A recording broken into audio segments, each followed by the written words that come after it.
If you would like to buy a copy of Grammar in Theory and in Practice, please send £12 to the link below the video.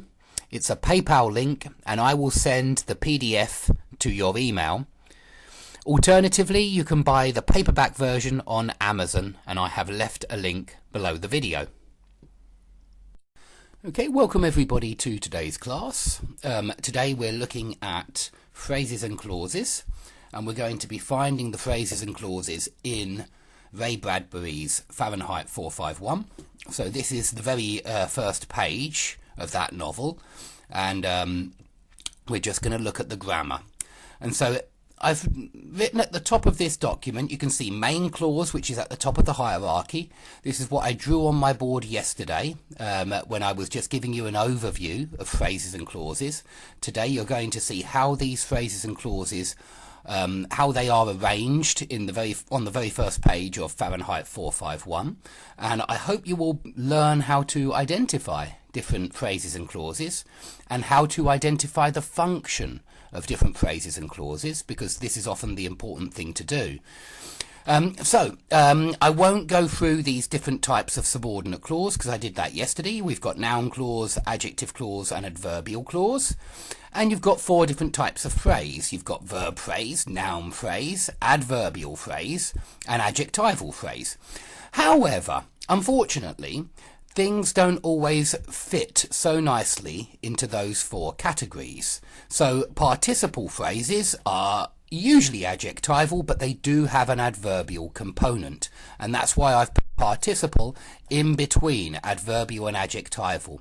It has usually it's very much adjectival, but it does have an adverbial component. Now, prepositional phrases are sometimes adjectival, sometimes adverbial. Absolute phrases are noun phrases functioning adverbially, so I've put them between the two.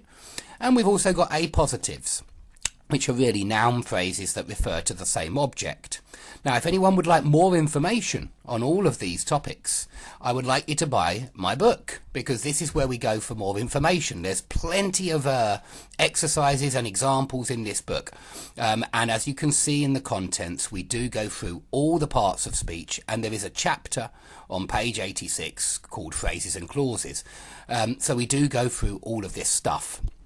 Okay, so the verb phrase is perhaps the most difficult part, because verb phrases can be ordinary verbs if they've got a doer, if they've got a subject, okay? But they might not have a doer, in which case they might be a gerund. If they're functioning as a noun, we call them gerunds, okay? And we'll see a few gerunds in the text below. If the verb phrase is functioning as an adjective, we call it a participle. We just mentioned those over here. And if the verb phrase is 2 plus infinitive, it might be functioning as a noun, it might be functioning as an adverb, it might be functioning as an adjective.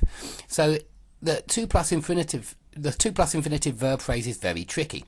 But notice that I'm trying to make a distinction here between a verb which has a doer, which is a 100% verb, and usually they're called finite verbs.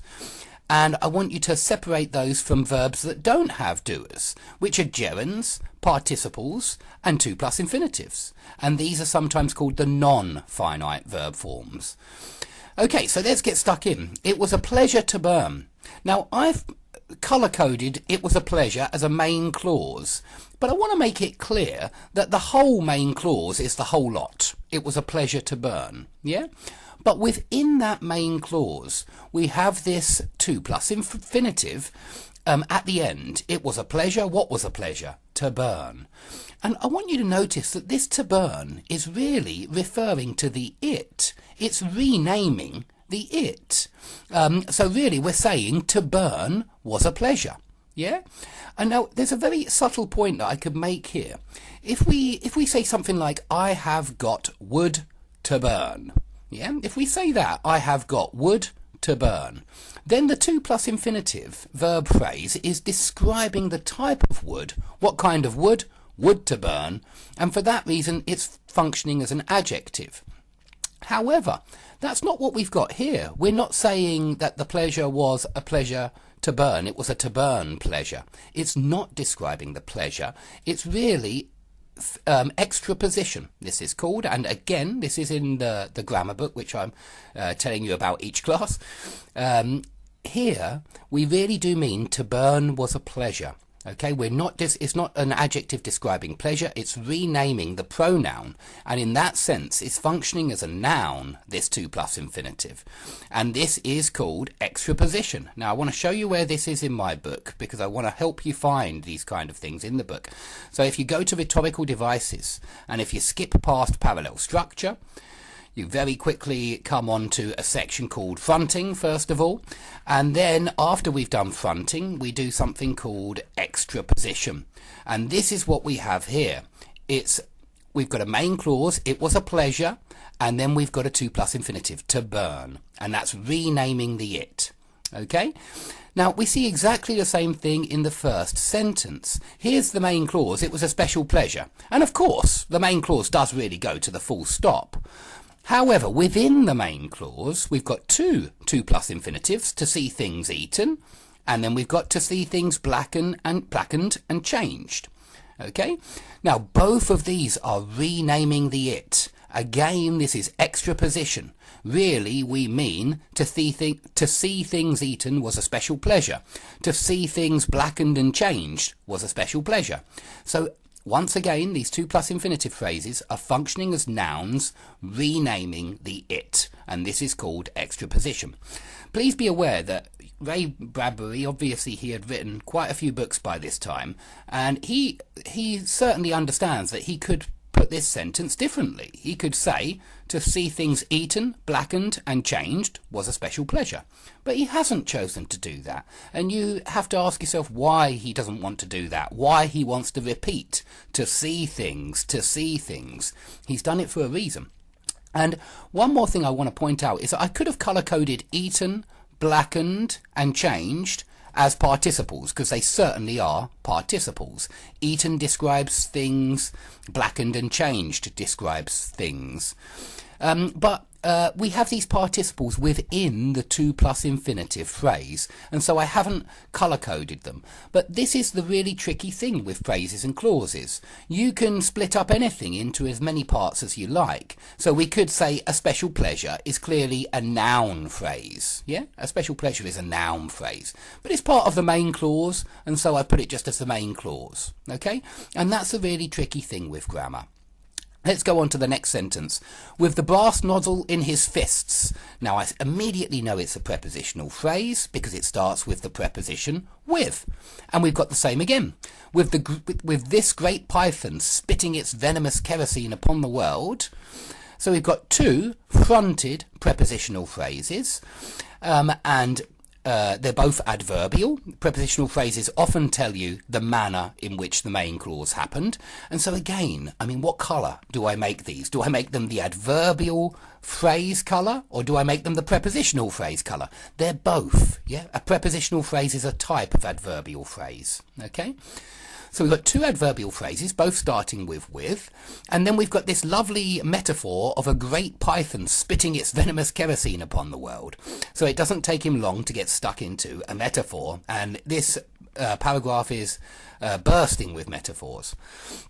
Okay, and I've colour-coded this, hopefully, correctly. I'm colour-blind, and so if I've got any of the colours wrong, please forgive me. But this is a participle phrase. I think I have got that colour wrong.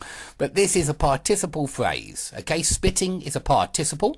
It's telling you which python. It's describing and defining which python, so we don't have a comma between them. Yeah, it's telling you which one, and we'll see that again and again. If the participle is next to the noun it describes and it tells you which one, you don't need a comma. Okay, so we've got another prepositional phrase, and the whole prepositional phrase, of course, it ends at the comma, even though it's got a participle phrase within it. Okay. Now we've got the main clause, the blood pounded in his head, and this main clause is joined onto another main clause with a fanboy's word, which means that we need a comma before the and. So if you've ever been told never put a comma before an and, you have been misinformed, sadly. So we've got a compound sentence, main clause, comma, fanboy's main clause. But within this main clause, look at all the stuff we've got going on in this main clause. His hands were the hands of some amazing conductor. Yeah, note the repetition of hands. It's done on purpose. His hands were the hands. And then we've got a lovely participle phrase, playing all the symphonies, which is describing the type of conductor. Whoops, I'll get rid of that. Which is describing the type of conductor. This participle's defining and describing which conductor, so no comma before conductor. We're just telling the reader which one. So this participle phrase describes the conductor, and notice that it's got then a preposition. So we've got a prepositional phrase within this of blazing and burning, and we call blazing and burning gerunds, basically because they come after prepositions. They're from a verb, blaze, burn, and they're coming after a preposition of, so they must be a noun, so they're gerunds, they're functioning as nouns. And note the repetition of playing, blazing, burning is done on purpose. Okay, and at the end, we've got a to plus infinitive, which is still part of the main clause, technically. It's within the main clause, but this to plus infinitive, it's not renaming an it, it's not standing in for a pronoun, it's describing why we were playing all the symphonies. The conductor was playing all the symphonies to bring down the tatters and charcoal ruins of history. So this one is telling us the why of the verb playing, or of the participle playing, to be technical. And so it's an adverbial phrase. It's functioning adverbially. Even though we've got it down as a to plus infinitive phrase, which it is, it's also an adverbial phrase. You know, it would be crazy not to call it an adverbial phrase. It's describing the participle playing, so it's adverbial. Okay, now we've got another couple of prepositional phrases beginning with. Yeah, look at that. With the symbolic helmet, with the thought. That's two more with prepositional phrases, and again it's done on purpose. So with his symbolic helmet numbered 451 on his stolid head. Now once again we've got a participle phrase describing and defining the word before it, helmet. So no comma between helmet and numbered, to make it clear that numbered is describing the helmet. So we've got that one, then we've got a comma, and then we've got an and. Now, I've got a question mark here, and his eyes all orange flame. If we just had his eyes all orange flame on its own, without the with part, without all of this rubbish beforehand, if we just have his eyes all orange flame, that is an absolute phrase. It's a noun, his eyes, and then we describe the noun with something adjectival, all orange flame. And so typically that's an absolute phrase. However, you might argue in this sentence that really we mean with his symbolic helmet blah blah blah and with his eyes all orange flame. And I think the writer, I think Ray does. So if that's the case, if there is a with in here, it's no longer an absolute phrase and it's a prepositional phrase because there's a with in there. And I'd probably go with that if I'm honest. The comma is just to stop you thinking that it's on his head and his eyes. On his head and on his eyes. We don't want the reader to read it like that, so we put a comma in there. But we still mean really with his eyes, in my opinion. But if there's no with there, it's an absolute phrase. Okay, then we've got we're describing the flame. Notice this prepositional phrase is adjectival. The function is describing the eyes. Yeah, the eyes were with the thought of what came next. Yeah.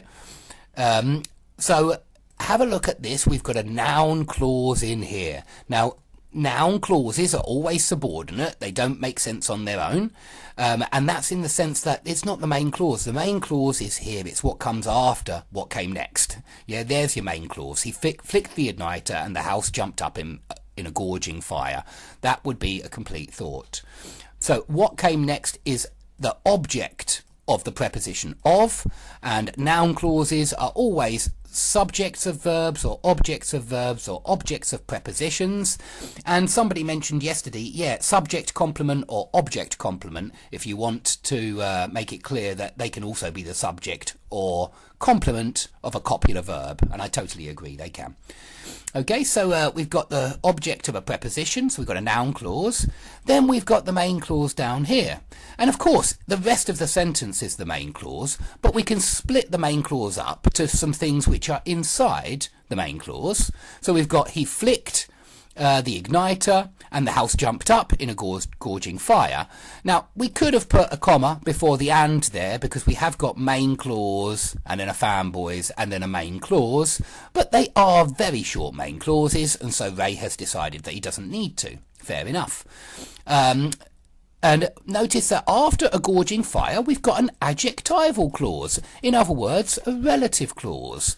A gorging fire which, or that, burned the evening sky red and yellow and black. And at the end of this section, we've got red and yellow and black. That's polysyndetic coordination that we were speaking about yesterday. You always see these things, asyndetic and polysyndetic coordination, in any piece of writing. So this is polysyndetic coordination, and that list of two plus infinitive phrases at the beginning, that's asyndetic coordination. There's no conjunction between to see things eaten, to see things blackened and changed. Okay, so we've got a relative clause here, which is an adjective clause because it describes a gorging fire, but it's got a subject, that, and a verb, burned. Okay, let's go on to the next sentence, which is he strode in a swarm of fireflies. Well, obviously we've got heavy amounts of fire imagery in all of this section, and so of course we've got fireflies, we've got gorging fire, we've got orange flame, and we've got burned, we've got blazing and burning and kerosene and all the rest of it. So we've got loads of fire imagery. So next we've got a main clause. He wanted above all to shove a marshmallow on a stick in the furnace. The whole thing there really is the main clause, but I've split it up into, this bit would be a main on itself. Okay, no, it wouldn't. Sorry, we need the object of wanted. He wanted above all. And then this here, this 2 plus infinitive is functioning as the object of wanted. It's what he wanted. What did he want? He wanted to shove a marshmallow on a stick in the furnace. So here, the 2 plus infinitive phrase is functioning as a noun. And notice that we've got a little interruption here, and it's a prepositional phrase, because like is a preposition when it's followed by a noun.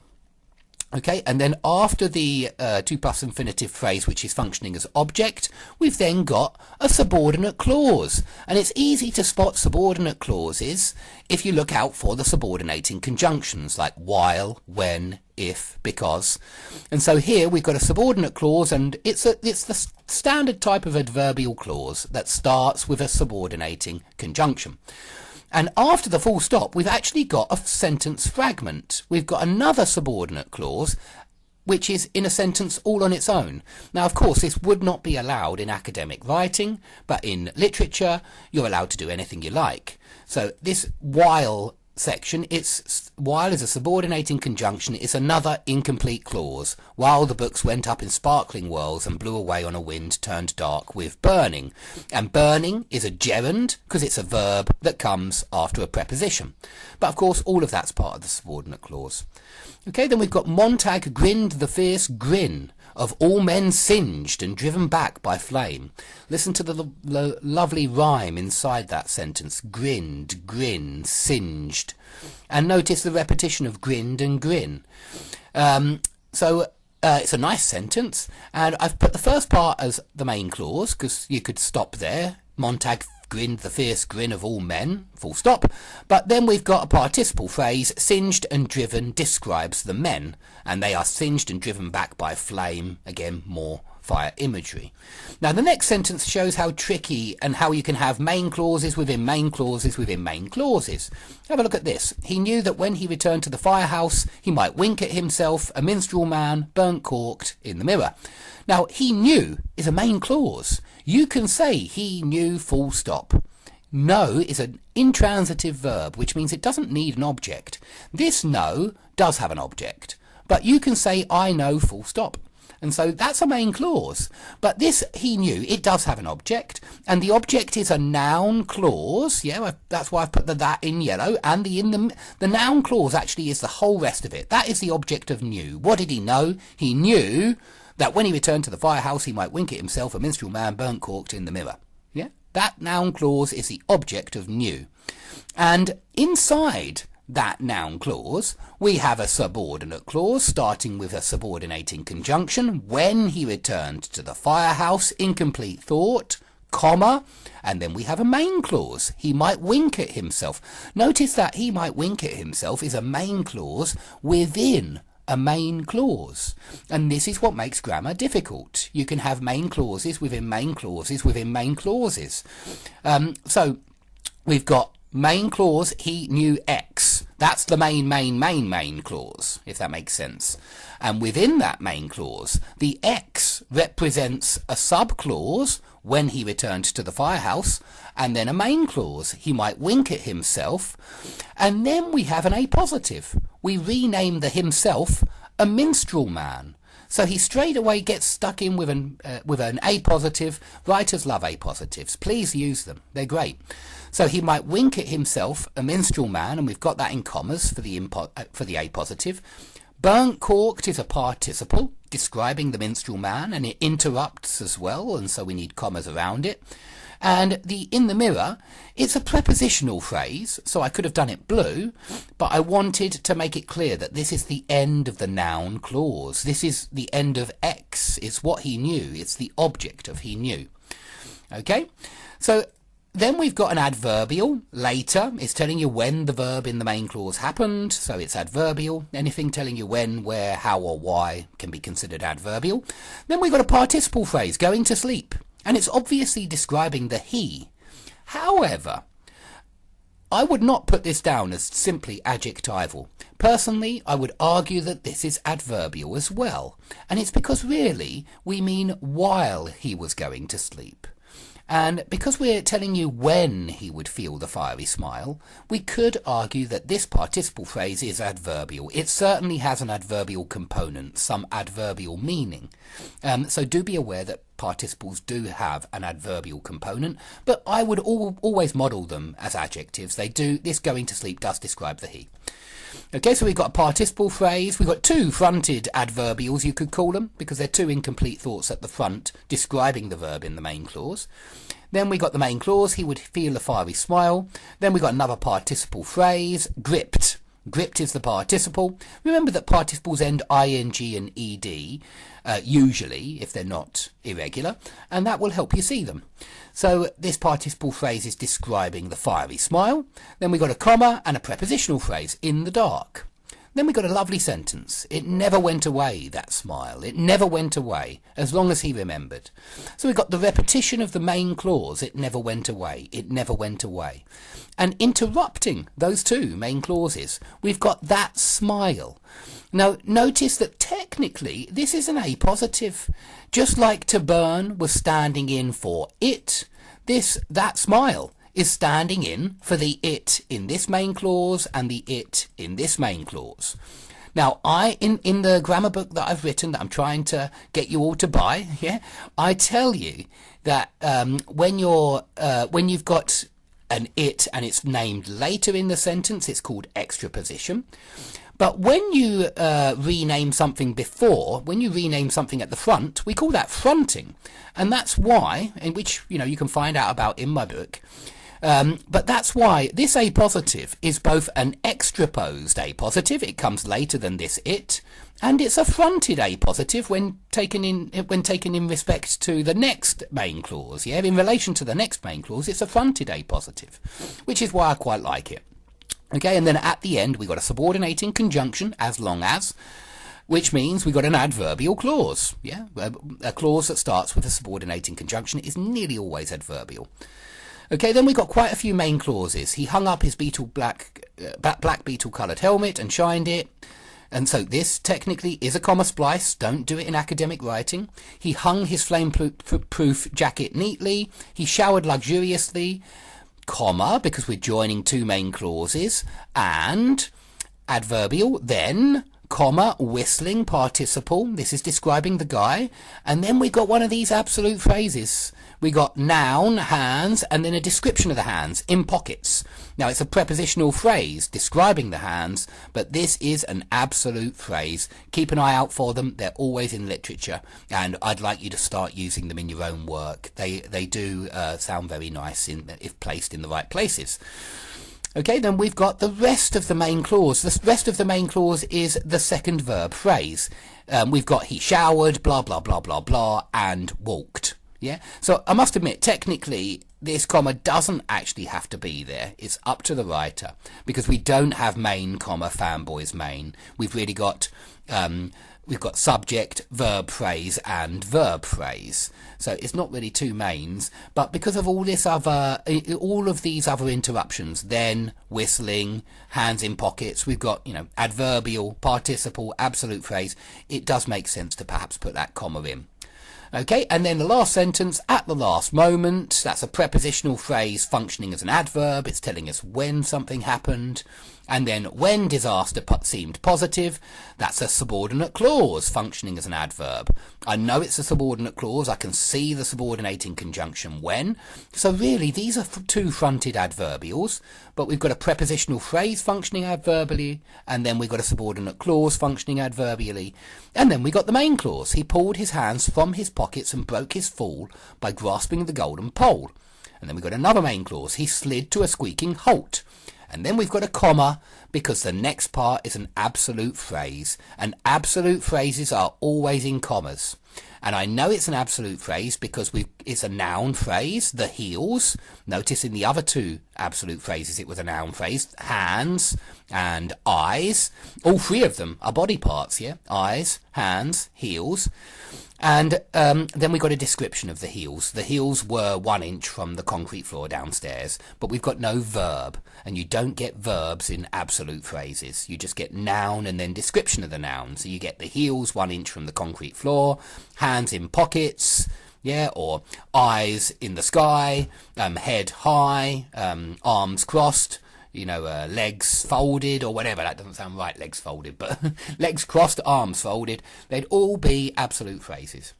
So I hope that is a lesson that's full of examples for you to understand what the hell I am talking about with all of these clauses and phrases stuff. But please understand that just because you've identified something as a 2 plus infinitive verb phrase, that doesn't mean you got the function. You've got to get the function by looking at what it's doing. And this is what I've tried to show you with this paragraph. Okay, I hope you've all enjoyed the lesson. Please like, subscribe, please buy my book. You'll see a link underneath this video if you want plenty more examples to see how you can identify phrases and clauses. Okay, thanks everybody for watching, and I hope to see you all soon.